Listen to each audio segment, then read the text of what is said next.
আত্মত্যাগের চরম দৃষ্টান্ত দিয়ে গেছেন নবীজি সাল্লাল্লাহু আলাইহি ওয়াসাল্লাম এবং সাহাবায়ে কেরাম রিদওয়ানুল্লাহি তাআলা আনহুম আজমাইন।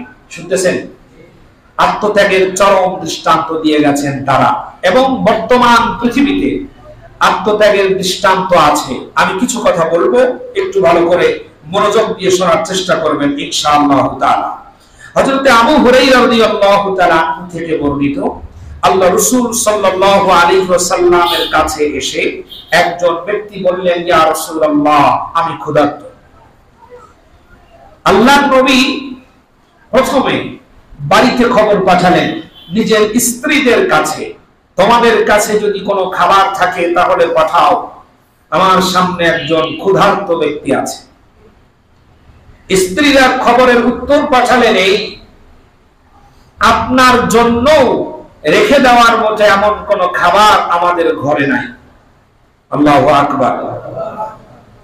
আল্লাহর নবী মসজিদুন নববীতে উপস্থিত হলেন। রাসূল যখন মসজিদে ঢুকলেন, অন্যান্য সাহাবায়ে কেরাম নবীজির সাথে ঝুঁকে পড়লেন মসজিদে। আল্লাহ রাব্বুল আলামিনের নবী উঠে দাঁড়িয়ে বললেন, এমন কে আছে আমার সামনে একজন ক্ষুধার্ত ব্যক্তি, তাকে মেহমান হিসাবে বাড়িতে নিয়ে গিয়ে খানা খাওয়াতে পারবে, এমন কে আছে? একটু হাত তুলে আমাকে জানাও। একজন আনসারী সাহাবী উঠে দাঁড়িয়ে বললেন, ইয়া রাসূলুল্লাহ, আমি আছি, আপনার মেহমানকে আমি বাড়িতে নিয়ে যাব এবং তার পেট ভর্তি করে খানা খাওয়াবো। আল্লাহ রাব্বুল আলামিনের নবী খুশি হলেন এবং তার সাথে পাঠিয়ে দিলেন মেহমানকে বাড়িতে নিয়ে যাওয়ার পর স্ত্রীকে আনসারী সাহাবী ডেকে বললেন, স্ত্রী, কোন খাবার গচ্ছিত রাখবে না, জমা করে রাখার মতো কোন খাবার যদি তোমার কাছে থাকে সেটা তুমি আমার থেকে কোন ক্রমে গোপন করবে না। ইনি হচ্ছেন রাসূলুল্লাহর মেহমান, আল্লাহর নবী আমার সাথে আমার বাড়িতে পাঠিয়ে দিয়েছে, দয়া করে তার খাবারের ব্যবস্থা করে দাও। স্ত্রী ডেকে বললেন, স্বামী, এমন একজনের মেহমান বাড়িতে এনেছেন, কিছু বলার কোনো কায়দা নাই, তবে আমি আপনাকে বলবো, শুধুমাত্র সন্তানদের খাবার ছাড়া আমার ঘরে আর কোনো খাবার অবশিষ্ট নাই। আল্লাহ রাব্বুল আলামিনের নবীর সাহাবী বললেন, স্ত্রী, এই কথাটা একটু চেপে যাও, সন্তান হলে পরে তুমি তোমার সন্তানদেরকে ঘুম পাড়িয়ে দেবে, আদর করে বাতিটা নিভিয়ে দেবে, সন্তানেরা মনে করবে অনেক রাত হয়ে গেছে, এই জন্য তারা ঘুমিয়ে পড়বে।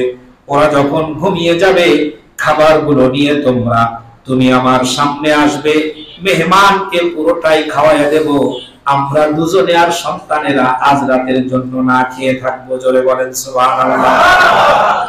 পরের দিন সকালবেলা, রাতের বেলা কাণ্ড ঘটলে নেই। পরের দিন সকালবেলা আল্লাহ রাব্বুল আলামিনের নবীর সাহাবী মসজিদুন নববীতে উপস্থিত হলে পরে আল্লাহ রাব্বুল আলামিন বলেন, আমার সাহাবী, রাতের বেলা তুমি যে কাণ্ডটা ঘটিয়েছো, আরশের মালিক আরশে আজিমে বসে বসে তোমার কাণ্ড কারখানা দেখে হেসেছেন আর আমাকে এই কথা জানিয়ে দিয়েছেন, চিরতরে তোমার অভাবটাকে আল্লাহ পাক দূর করে দিয়েছে। আত্মত্যাগ করার জন্য মানুষ যখন প্রস্তুত হয়ে যায়, আল্লাহ রাব্বুল আলামিন তার কাছ থেকে নেন না, বরং তাকে তার থেকে আরো বেশি ফিরিয়ে দেন। সুবহানাল্লাহ। আল্লাহ রাব্বুল আলামিন এর শানে আয়াতে কারিমা নাযিল করে বলেন, ওয়া ইউসিরুনা আলা আনফুসিহিম ওয়ালাউ কানা বিহিম খাসাসা ওয়া মান ইউকাশুহা নাফসিহি ফাউলাইকা হুমুল মুফলিহুন। আল্লাহ রাব্বুল আলামিন বলেন, নিজের প্রয়োজন থাকার পরেও তারা অন্যদের প্রয়োজনকে প্রাধান্য দেয়, এই জন্য আল্লাহ রাব্বুল আলামিন বরকত আর সম্মান দিয়ে আল্লাহ পাক পূর্ণ করে দিয়েছেন। সুবহানাল্লাহ। বরকতের মালিক কে? ইজ্জত সম্মানের মালিক কে? আল্লাহ।